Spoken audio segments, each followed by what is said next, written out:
Welcome to the Music and Trauma podcast. We're Chris and Terry Potter. We're asking artists, musicians and guests, what are the 3 songs that saved you? And exploring what matters to them about music and mental health.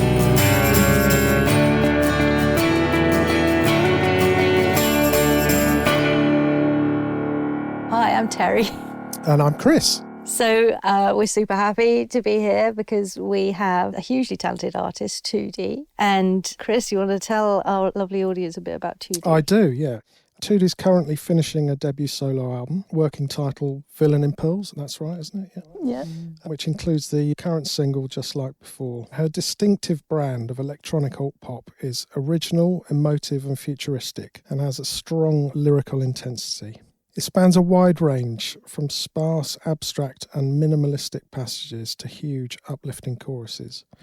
She's also performed live in a variety of fascinating settings, from the deserts of Egypt to the wilds of Hurtwood Forest via Japan. Welcome, Tuudi. Welcome, Tuudi. Amazing. So I'm just going to go around and so you'll get the feel for what we do here, which is just make sure that everybody's comfortable, really. So the first thing I'm going to do is come to you, Chris. And I'm going to ask you for a word or 2, emotional words that you might be having an experience of right now. I'm a little apprehensive, but also excited. I'm going to say I'm actually quite nervous. Part of that reason, I'll be honest, is because my tummy's rumbling. Which isn't perfect when you're recording a podcast. But more than that, at the age that you are and that stage of creativity that you're at, there's something about that's a little intimidating for me.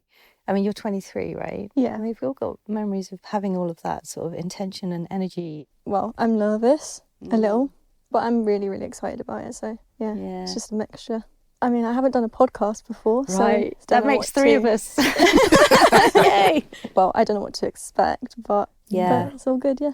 Well, let's just keep on talking like we were talking over breakfast around the table in the kitchen, because I think that's exactly what this is all about, just relaxing into it, slow everything down. So you got a couple of questions to kick off with, I think, let's Chris, kick off with a couple of easy-ish ones. When did music first become important to you, and what's your earliest memory of it growing up? Well, I think my earliest memory of music is having like a bunch of CDs from my parents and a CD player and just playing it. And that was when I was like 3, but going through like loads of albums, sort of like Madonna to anything, like varied range of genres and stuff. Yeah. But when music became more important, I was 12 and my mum got me this really old, free, untuned piano. And I grew up in the countryside, and what I'd do is I'd go to school and then I'd come back home and just improvise on the piano and just make songs. So that's when I started writing and stuff. But it was really important for me, that piano, because I was really, really quiet growing up, like to the point where I didn't speak to anyone at all. Wow. Apart from like a couple of friends, but it was like I went to school, I wouldn't say anything, I'd come back home and then I'd just write all my songs and that'd be a way to sort of like express things and stuff. That's huge, isn't it? So that just became like your ally, that piano, almost. Yeah, it did. Yeah. What else was in that early record collection that you can remember, as well as Madonna, and what were the other early influences that you'd say? Well, the first CDs that I got were Kylie Minogue and the Gorillaz album, actually, Demon Days. I loved that album. It was just mostly pop music. Yeah, like girl groups. Sure. And Yeah. It's quite a contrast to the Gorillaz, isn't it? Oh, yeah. And I just noticed when you said, I love that album, you sort of lit up. It was like, that was kind of a bit of a departure, wasn't it? Can you tell us more about that? Yeah. I think that's one of the albums where I could sit and listen and like take out all my emotions through the music, take out all like my anger or anything that I wanted to just let go of. That's precious, right? That's it almost becomes you, an opportunity for you to be you. Yeah. Amazing. And did those records that you were listening to, did they kind of influence those first songs that you were writing? Were they a big influence on that, or was that coming from somewhere else from the beginning? No, I was just writing ballads on the piano. Right. It wasn't anything like pop music or anything like that. It was just any words that I wanted to say. And then I just tried to put it into musical form. It was just about the feeling of it rather than trying to make it like anything else. Or... So you're using it as a form of expressing emotion right at that early stage, you think? Yeah. Right. Getting the words out, I'm hearing you say. Yeah. Obviously, you're coming to the end of your first solo record. Can you give us a bit of an idea of some of the lyrical themes that you're investigating at that point? So I think it's an exploration of society and my experience of it. Mm-hmm. So it differs a lot across the whole album. So it will go from love stories where everything's fatalistic and it's destructive and there's so much conflict, to a perspective that's not about love and going out and partying and doing all this stuff. Mm-hmm. And then it talks about mental health, expression, self-expression, trying to escape, I guess. Right. Yeah. Yeah, I was saying earlier, I was definitely picking up on some of those things. There's an opportunity for you to actually just exist without the suffering almost, right? I'm hearing there's so much hope and possibility in the words. Am I projecting that? No. I might be, in part. No. No, that's right. I aim for it to be something that people would just see themselves in, or see little parts about their experience in life and try to make it subjective to them, rather than me projecting an idea onto other people. It's not about me trying to force someone else to think something or experience something. The main idea that I want to portray is being able to let someone sit in an atmosphere of a song, rather than portraying the story to an extent where it's obviously what it's about. You can read into it. And That's so powerful. How did you arrive in the genre that you're in at the moment? It essentially is electronic pop. Is that fair to say? What do we refer to your music as? That's kind of funny. I still don't know how to finish this. I still genre. keep starting this sentence and don't know how to finish it. Why don't you stick with electronic music? Yeah. That's how people hear it, right? So how did you arrive doing an album of electronic music? I think I was exploring being in a band for a really long time and singing with a piano, and got to the point when I was 19 and I was like, no, I need to do something else. I want something to be really big, and I really want to make an atmosphere. I want to make a whole world that's slightly weird, slightly futuristic, but really close to how our world is now. So it's still relatable. How can I do that with just being in a band? We were a dream pop band, but we were also doing like a lot of like covers. I was like, how can I change this and take out what's in my head and put it into music? Yeah. And so I decided to study music production and sound engineering, and moved to London. That's a lot in one go. Yeah, but that's how I am. I just suddenly decide to do something, and then that's it. So I studied that for like 3 years, and the uni I went to was like mostly electronic artists, and DJs. So it's like techno, drum and bass, like loads of. So a lot of stuff influences from there as well. So I knew what I was making, and I was trying to make all the electronic stuff on like my laptop, but I was being taught all these techniques and ideas for electronic music. Why don't I just take that and try and put it into pop music, alternative pop? So that's how I started making a sort of sound for myself. What was your experience of it when you first started getting into it? Did you know immediately that this was for you? Yeah, because it was difficult. I feel like it was really, really difficult. And I love a challenge. So, and like, I'll just push myself further and further, no matter how difficult it was. If Electra said, we're going to do this, I'd already be trying to work out myself how I'd approach it and how I would do it to get the result they wanted before they were trying to teach us whatever route to take. I was like trying to do it, but do it differently. And I do that on purpose. If they say one technique, I'll try and use it in a context which is completely opposite for its purpose and stuff. To find your own path. And That's a great answer and totally unexpected. I liked it because it was difficult. Brilliant explanation for that as well. Yeah, so one of the things that fascinates me about the record is that there are a lot of sounds on it that are very original and seem very personal to you, that you've, let me get this right, you've sort of built out of synthesizers that you've made out of coding and stuff. How's that come about? And I don't understand any of that. So how do you out of your depth, you're absolutely right. Yeah. How have you managed to do that? Because some of those sounds are really unusual and amazing, really. How's that process come around? Like, I don't have loads of access to synths, especially plugins and stuff. So I build my own bespoke synths and sounds and whatever, and I use Reactor, and I built a synth from scratch. It was for a project that was more like digital art installation stuff. So very abstract sounds, replicating cars, but in a very strange way, or the sound of snow falling and stuff. Right. And then I tried to adapt it further to make synths which sounded just strange.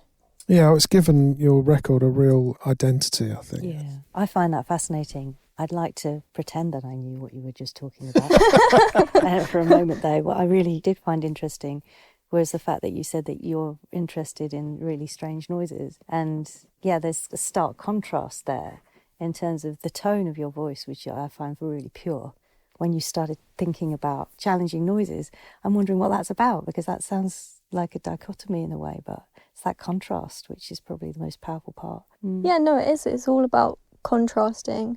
I mean, getting people's interest through sounds as well, I guess. But I think it's just a bit of fun for myself. Love it. Yeah. Tell us about some of those live performances in weird places that you seem to specialise in. It started off as just like a project to push myself, I guess.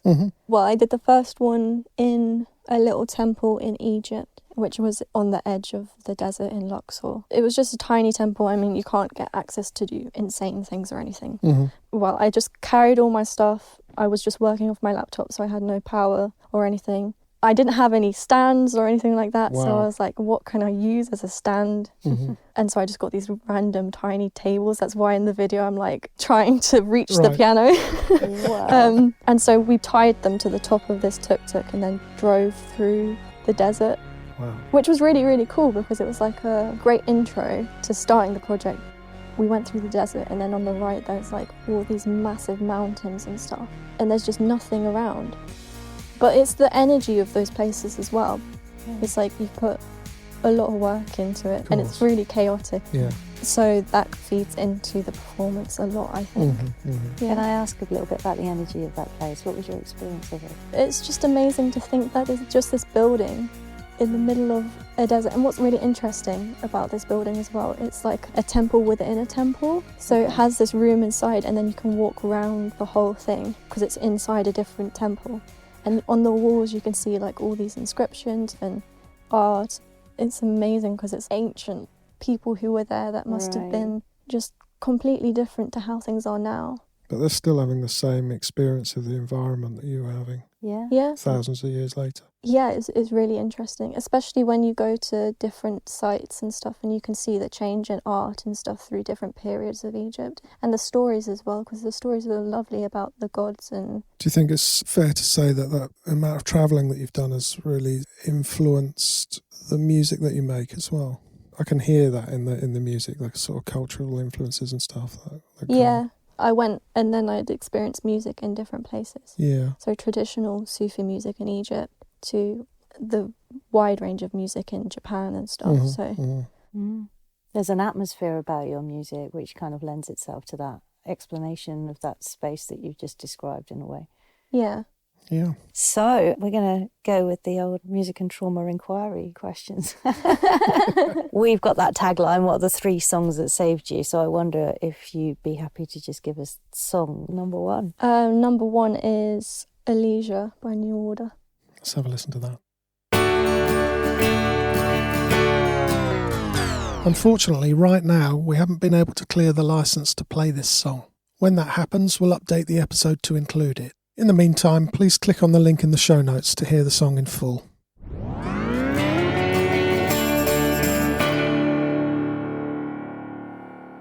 You and I just had a very brief moment talking about how you came across that, and it was 2005 and you were with your mum watching Pretty in Pink. There was never a point at which I would have extracted that piece of music from that film. I love that film. And you being so young, 5 years old? Yeah. To have had an understanding, first of all, of that music getting your attention in the way that it clearly did. And for me, it was a backing track to a whole load of stuff that was amazing.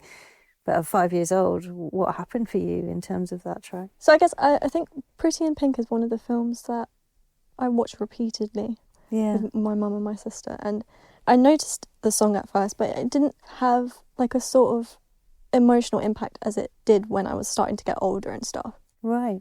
I thought it was really, really interesting how music can reflect the emotions and bring this massive part of a film and then make it really vulnerable and just suit something, like some character's emotions so well. It was like a main turning point for me with music as I was a bit older when it made me feel that way.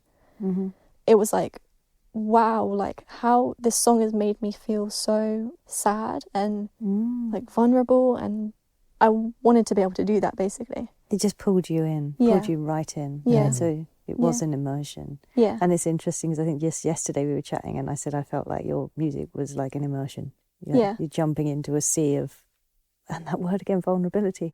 And the idea that you recognise that, that's so intuitive. There's so much awareness about what this is actually doing to you and have the experience you're having of it and the journey you're going on. Yeah, it was a real point of being like, oh, music can be used for something to take people on a journey through the different emotions. Yeah, I just thought that was really interesting. Yeah. That's a big realisation, isn't it? That it's huge. You can't learn that. It's intuitive, isn't it? Yeah.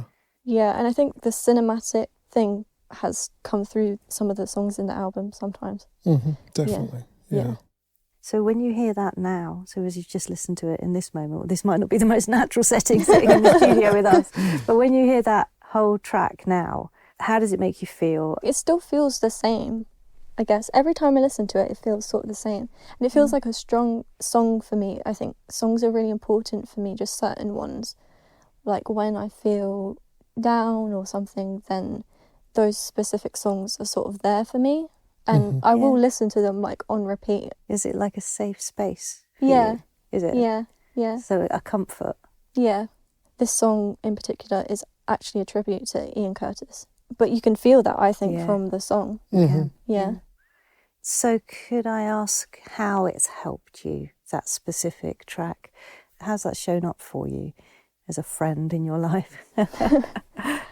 I think there's a big importance placed on songs that make you feel happier and more elevated, when songs that are sad and depressing and stuff, I feel like they're equally as important. Oh yeah. Yeah. I'm with you. I feel like that's what music serves a purpose for, is like when you need your emotions to be recognised. That's why it's important for me. Yeah, I think it's such an important point that you've just made there, because we didn't come here just to be happy. We came here for the whole human experience, all the emotions, right? Yeah. Part of my journey has been for somebody who found it really difficult to cry and really experience the sadness and actually let it out. I ended up putting together a playlist called Grief, which is just the songs that really get me there, and then, you know, I can shut the door, or lately I'm much more open about, if I want a good cry, everybody knows I'm just going to have a good cry. Certain songs will take me there, and to be able to just let it out is the thing, right? We keep stuffing it all down and think, oh, I'm having a bad day. Well, is that such a bad thing? Can you have a bad day today? Pull the duvet up, stick your headphones on, have a good cry. How would that be? I mean, you've obviously talked about how the light, the dark, the journey has influenced your music a lot, and you like to take people on that journey, and that's very clear in your work. The musicality of that song and the instrumentation, would you say any of that's been an influence as well? Yeah, definitely. My song, Just Like Before, there's a synth in the chorus. As I was creating the song, the first version of it, that synth was like, built the sound myself and stuff, but I knew I wanted to make a sound that had the same impact as the guitar in Elysia. So I made that synth. And the first version of it, it was like so loud to a point where it's overwhelming. And I thought like, oh, I've got something here to start working off. It was one of the first synths that I'd developed, and oh, this is great, I can build up a whole sound. And that was like the starting point for the album. Yeah. And just to be able to like replicate an emotional impact, but also in my own way and not copy it, just put my sort of, yeah, it's incredible. And I feel like that's really important track for you. It feels like it really set you on your path in lots of ways. Yeah, definitely. How are you feeling right now? Oh, good. It's a lot of fun. So yeah, where I come from, we're not allowed to say good to that question, or fine. Well, that's a good or fine. So it has to be an emotion word. Are you open to that? Oh, okay, yeah. I'm calm. Oh, I'm pretty calm. Is that an emotion? Yes, I believe it is. Yeah, I feel calm as well, because I feel like I'm less nervous. So. I'm wondering then if we jump to song number 2. Yeah. Can you tell us what it is? Life on Mars, David Bowie. Sadly, we're not able to play you this song right now due to a delay in the licensing process. We intend to update this episode as soon as possible, but for now, if you can, please pause the recording and just click on the link in the show notes to enjoy the tune in full.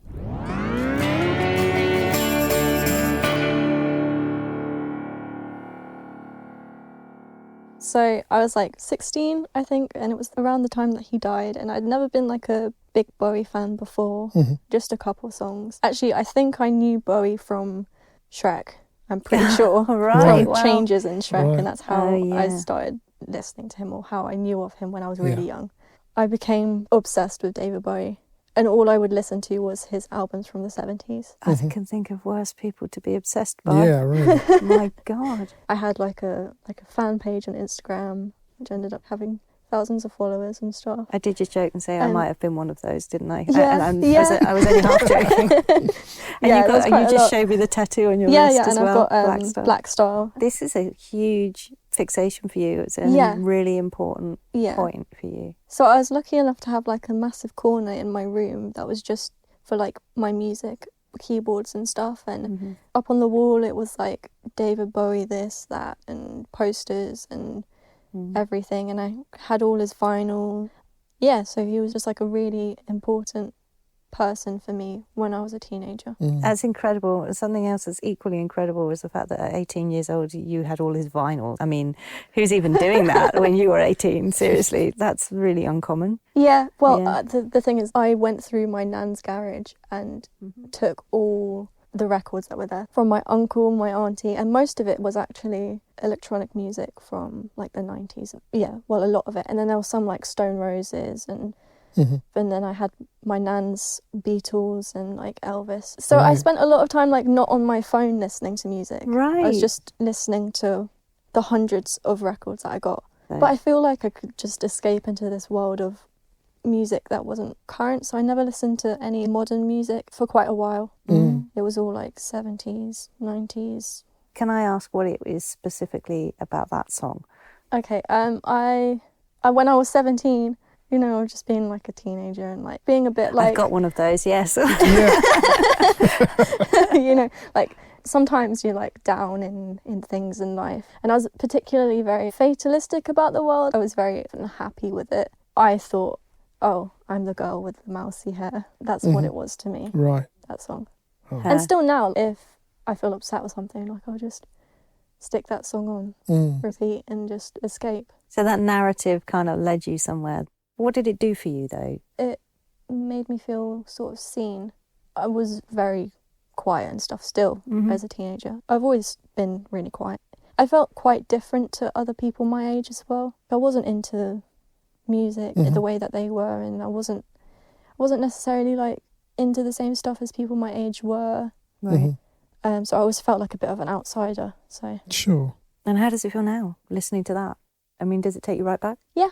It does? Yeah, it does, yeah. And does that story of the girl with the mousy hair, does it make sense to you now? I feel like now it's more of the lyrics are more observational to me. They're less like about me being like this person experiencing things. It's more like David Bowie observed all this stuff about the world around him. Yeah, so you've extracted yourself from the story, it sounds like. Yeah. So I'm wondering like how that song helped you at different stages of your life. Was it a very specific time for you that song mattered?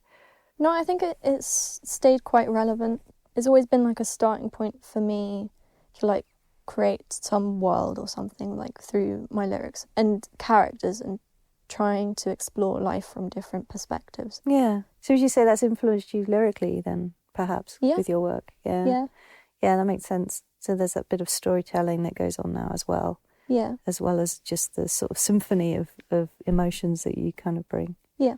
I think, well, I've got a little context for it, which is he was actually commissioned to do a translation of a French song, but he got rejected for his translation. But it became My Way, Paul Anka, you know, like the Frank Sinatra song. That was the translation that they went with instead. And Life on Mars was a retaliation to him being rejected. I think that's quite cool. Wow. His anger and emotions. Yeah. Which is really cool. If you're upset or unhappy, you can be heard. You don't have to let things keep you down. Yeah. Would you say that's, expression artistically as much as anything else, right? You can shout about it, you can get your... Yeah, and be angry and You can get your point across. Yeah, yeah. That's therapy right there. As a song, it really sets a scene, that track, doesn't it? It really takes you straight there immediately. Emotionally, you mean? Yeah. Yeah. So what about number 3? Do you have a number 3? Are you doing this one in the moment? Yeah. Oh, you are? Oh, well, I've got a couple of Spontaneous. choices, but We love it. no, we can do the live performance of Undo by Bjork at the Wow. Royal Albert Hall, Okay. Okay. if it's on Spotify. Let's have a listen. Unfortunately, right now, we haven't been able to clear the license to play this song. When that happens, we'll update the episode to include it. In the meantime, please click on the link in the show notes to hear the song in full.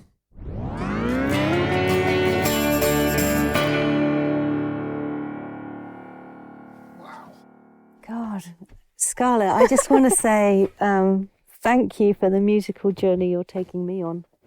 That was profound. Yeah. The first time I listened to it, I was like, I don't even know what to do with myself. Yeah. Yeah. It's difficult to understand where it comes from, isn't it? And Yeah. I've just lost my questions. They're like they've gone out the window. Oh my goodness me. Where to begin? The word that's come through for me with you has been vulnerability, and the honesty of that. The way that she so profoundly uses the words, not in a traditional sense where you're just trying to make them fit the song, but she's actually just making a point of saying the word. Yeah. You're going to hear this because I'm saying it. I don't really care what you think. Love to hear about your relationship with that song. No, I agree fully with that. It is like she's commanding what she's saying. And she does really interesting things, like with timing and stuff, Really which I've always unusual. found fascinating in all of her stuff. But it's just like halfway through the performance when it goes in, when the percussive element, the electronic part, fades away and it gradually builds up to take you into this complete other world with the strings and everything yeah, else. the And it's orchestral like, elements. And to me, every time I watch it, it gradually builds up my emotion towards it to a point where everything about it is just overwhelming. I feel it is like gives me like goosebumps every single time I've watched it. That's genius to be able to. Is there anything specifically about that song that mattered to you the most? It's just everything about it. All the instruments used, the choir being not perfect. And it's like they all have a place in it and they all have their own individuality in it. her records are always interesting, aren't they? With a lot of records, you can trace the journey back to where it's come from. And with her records, sometimes you just don't really have any idea where that line goes back to. You know, it just seems to come from, I don't know, outer space or somewhere. Yeah, I always find records like that to be the most interesting. And I wonder what it must take to afford yourself that much vulnerability, especially on stage. That was at the Royal Albert Hall, right? Must have been in front of a lot of people. Yeah. I mean, what must that cost the individual to be able to do that? It takes a lot of strength, doesn't it? Yeah. I get the sense, though, that that's very much her and that it would be like that if she was, you know, at the Albert Hall or at the Half Moon would be the same. It'd be the same, yeah. But yeah, for sure. If you come from doing a big, you know, show like that one in Luxor, what does it take out of you? What do you need to do to take care of yourself and all of that? I guess I spend quite a lot of time alone when I make something that's particularly heavy or anything like that. I think it's really important to spend time with yourself and be quiet. Growing up, I did like a lot of musical theatre, acting, and I think when I first started acting and writing songs, I'd be bringing up all these emotions that I'd experienced. And a lot of the time when you're bringing up things that you've experienced, it can mean that you're not letting go of things. And all your emotional involvement in situations is just brought back up again and again. So I guess that can be quite heavy. Yeah. So I think it's been quite a long challenge to try and figure out a way to remove myself emotionally to an extent which is not damaging. Yeah, I think we were talking a little bit earlier and you mentioned the idea that you engage with your writing in such a way as that's almost a meditation for you at times. It's an opportunity, it's so cathartic. Is that true? Yeah. Yeah. And in therapeutic terms, they'd suggest journaling, but you've got that in writing. Yeah, exactly. Yeah. It's like, so that particular song, just coming back to our little tagline of the 3 songs that saved you, but is there a way in which that song has been helpful to you in difficult times? I think, again, with a lot of the other songs that I mentioned, it's like escapism. I feel like it's different in a way because it feels a lot more hopeful to me, this song. It also feels sort of motherly and like, if you're unhappy, just don't do it, just go back. I think people worry a lot about making the wrong decisions or mistakes or overthinking things. Yeah, it's taken time. If you've gone down this route of doing something and you realise it's a mistake, yeah, you've wasted a little bit of time, but it's not a waste. You can just always go back and start again and do something else. Time is kind of irrelevant. You have an opportunity, and I noticed that about you, and getting an experience of you living your life in a really quite spacious way, which I think is really valuable. I think in this day and age, it's very hard for people. People feel it's hard to find that space and time, but there are always pockets that we can find. So yeah, one last question about that is creatively, how has Bjork influenced you, like overall? So I discovered Bjork at 12, and I love dancing. So her song Crystalline was a big song for me because then I wanted to be a contemporary dance choreographer. That was my dream. I was just making weird abstract dances that were really strange about concepts which were weird. That's what I enjoyed doing. But through doing that, I explored loads of different genres of music, like techno, everything at a really early age. I created quite a few dances to her later stuff. Are we likely to see that on video with some of your songs at any point? Maybe. Yeah, I've got a few plans with some dancey things. I mean, I don't dance that much anymore, but I think if you train in it, you've kind of got that forever a little bit. With the creative process, writing and making music, how does that actual process make you feel? What are the feelings that go on while you're in the midst of that process? I think it's always different. I try to approach things each time with something slightly different, and I try to write songs in different ways as much as I can, not stick to a specific way of writing. But a lot of it's about processing things in my life, talking about people my age and it's a lot, isn't it? I mean, your generation and the generations that have followed you. Can you give us an idea of some of those points that are so challenging? For me, what I believe for myself, I feel I had a big conflict about what I should be doing and shouldn't be doing and how successful I should be at a certain age, and like there's this massive pressure to be a certain way. I want to exist outside of that pressure, and I think a lot of people do as well. A lot of people try to retaliate against societal expectation. I kind of try and talk about that a lot. Dr. Gabor Mate talks about the myth of normal, the idea that there is something that we should all be aspiring to, and how the systems and institutions of education, for example, are all geared up for churning somebody out that looks like this within these parameters. I feel, from my experience personally, but my experience as a parent also has been, it leaves the young person feeling quite inadequate. Yeah. Would that be kind of where you're coming from? That is, definitely where I'm coming from. I think there's a lot of small groups of people my age that never felt like they fit in, who are like really creative and exist outside what is normal, supposedly normal. But yeah, going back to what you said about there not being a normal, because there isn't a normal really. No, there isn't. Your experiences are never going to be the same as someone else's. I believe that you shouldn't put too much pressure on yourself, but there is that pressure, and it's good to talk about things. Yeah, 100%. What if there was an opportunity to pause and just take stock of each individual in the setting, rather than imagine that everybody's got to show up this way and they've got to tick all these boxes. So I hear you, and you're railing against that in some of your work, and I really appreciate that. I've got a big question that follows on from that, which is pertaining to trauma. I'm wondering how, with your relationship with music, how do you feel trauma affects people's relationship with music generally? It's a big question, I know, and it's very open-ended. For me, it can change my emotional state. It feels overpowering sometimes how it can change your emotional state, and in that way it's really useful. Because music, if you're nervous about something or you're going to an interview or something like that, if you have your playlist of songs that make you feel good, set yourself in a headspace which is more positive than sitting around and being nervous. That can really help with just average things in daily life stuff. Yeah, that sense of distraction, but I heard you say altered state as well. That makes a lot of sense. Yeah.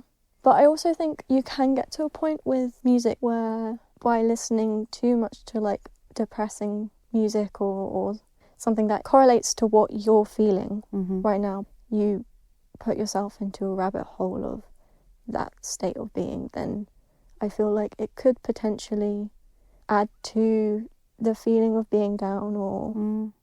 What might happen if that person who was really in a dark place and had that really intense backdrop of music going on really dropped into that emotion?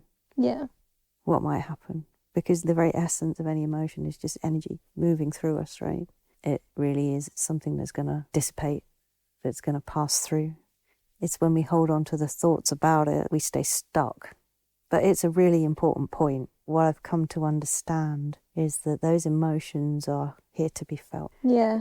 And what are the places that we can point our listeners to find your music? I'm guessing that's Spotify and the normal sort of streaming platforms. Yeah. Also, I'm on Instagram, TikTok, Facebook, everything possible, apart from Twitter. And it's Yeah. Tuudi, Twdi, isn't it? W. Yeah, And we where- didn't get to ask you. We didn't, did we? No. So where did that come from? I think I was just playing around with names. I was doing some acting stuff. What I used to do to build up my characters was I'd literally walk through a graveyard from school and I'd look at all the old gravestones and then I'd pick up the name and then I'd search online sometimes about who these people were and Right, stuff. wow. And Wow. then I used to build up characters from what I researched. That's how I was exploring names. But Tuudi, when I found it, it was just like a weird name that came to me. Often I wake up in the middle of the night and I'll write down words. And sometimes for the album, I created like a whole name for the world of it. Tuudi was just one of those names that I've made up. And then I researched it and it means different things in different languages. But one translation was it means songstress. So I was, oh, that's really cool. I'm just going to stick with that. But that was with one U, I'm pretty sure. Mm-hmm. And then I just added the extra U to be edgy and everything in capitals as well. So I love that. That's great. That's great. Well, thank you very much. Yeah, we're going to put links to all of that down in the show notes. Which song of yours have you chosen for us to play you out today? And tell us a little bit about that and when it's coming out. it's Just Like Before, which is my first single. The tagline for it is "Blood cuts cold into the lungs of a beast," and it's a fatalistic story about conflict and the downfall of a really toxic relationship. So it's a lot of exaggerated, dramatic descriptions, almost animalistic, slightly vampire-esque, and it's just very dramatic. It is very dramatic, Yeah. isn't it? It's beautiful. Again, it really does take you on a journey. Yeah. Excellent. Thank you so much for Yeah, being thank you. here Thank you. today. We got so much out of this myself, honestly. Yeah. Also, if you do find yourself enjoying any of these episodes, please consider making a small donation to the charities which we're supporting, which are Nordorf and Robbins Music Therapy or Youth Music UK. Links are on the show notes. Yeah, and thank you to everybody for listening in. This is Tuudi and Just Like Before. He growled like the evening sun, falling into darkness, wanting to be loved.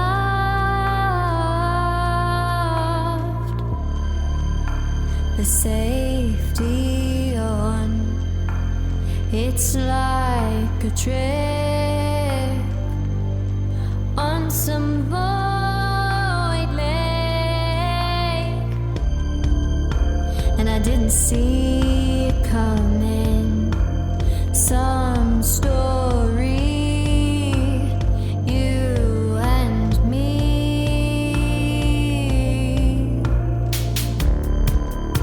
So let me be the one, let me be the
just like before, just like before.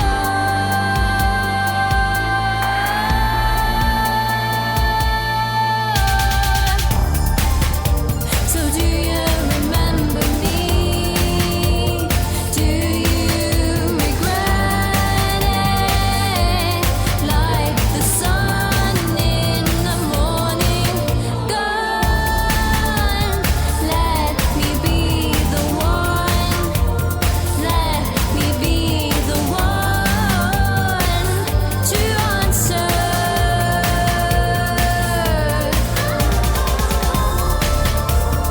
Blood has poured into the lungs of the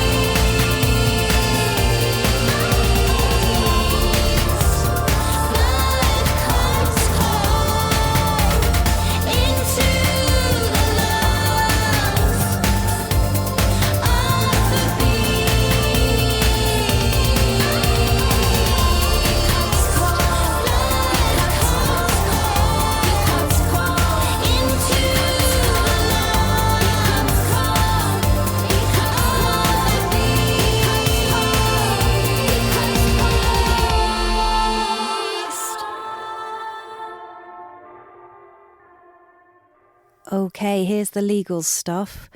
This podcast is presented solely for educational and entertainment purposes. We are not licensed therapists, and this podcast is not intended as a substitute for the advice of a physician, psychotherapist, or other qualified professional. See you next time.